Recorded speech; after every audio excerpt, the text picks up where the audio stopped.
بسم الله الرحمن الرحيم. قال رسول الله صلى الله عليه وسلم: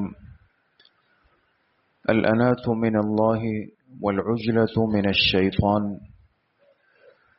جناب رسول اللہ صلی اللہ علیہ وسلم کا ارشاد مبارک ہے کہ سنجیدگی اور ٹھہراؤ یہ اللہ کی طرف سے ہے اور جلد بازی یہ ایک شیطانی عمل ہے۔ اس حدیث مبارکہ میں دو باتیں ذکر فرمائی گئی اور دونوں چیزیں ایسی ہیں جو آپس میں ضد ہیں۔ ایک کو انات کہتے ہیں اور ایک کو عجلت کہتے ہیں۔ الانات کے معنی آتے ہیں کسی بھی کام کے اندر بردباری کو، سنجیدگی کو، ٹھہراؤ کو، سکون کو، ترتیب کو، اس کو اختیار کرنا۔ اور عجلت کے معنی آتے ہیں کسی کام کی طرف جلدی اختیار کرنا، جلد بازی کرنا، تیزی کرنا، اپنے آپ کو پریشان کر دینا۔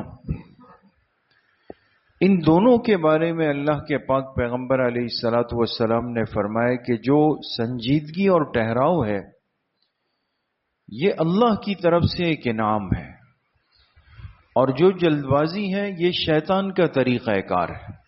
کتنی ایک اہم اور خوبصورت بات مختصر الفاظ میں، اور ہمیں اپنی زندگی میں آج اس پر غور کرنے کی بہت بڑی ضرورت ہے دوستو۔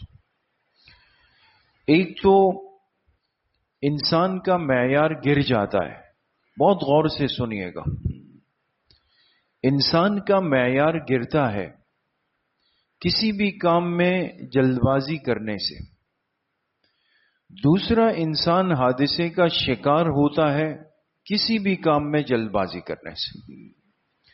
اب دیکھیں نا، ہم اپنے ماحول پہ غور کریں، اپنے ارد گرد دیکھ لیں، اپنے آپ کو دیکھ لیں، ہم کس راستے پہ چل پڑیں۔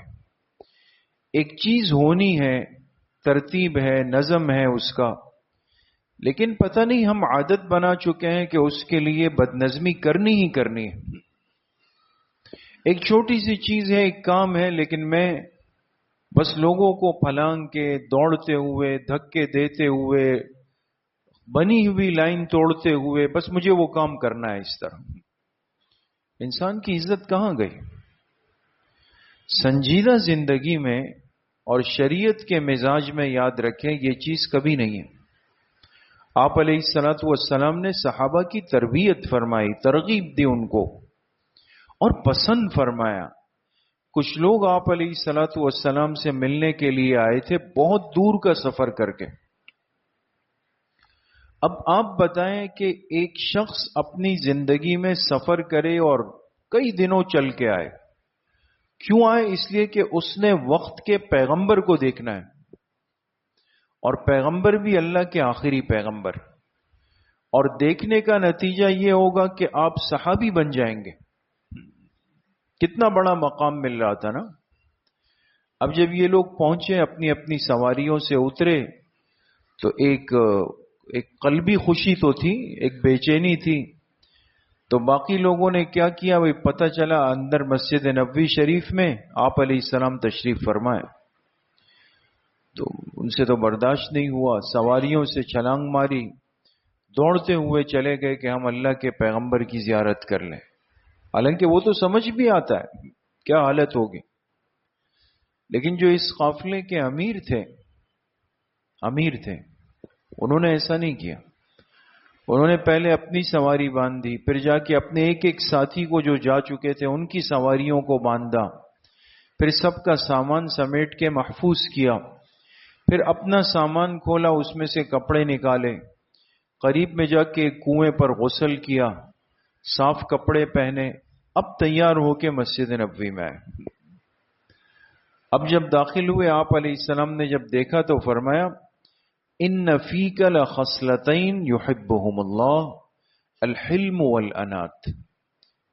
فرمایا جو شخص ہے نا، یہ جو ابھی آ رہا ہے، اس میں دو باتیں اور صفات ایسی ہیں جو اللہ کو بڑی پسند ہے، الحلم والانات۔ فرمایا ایک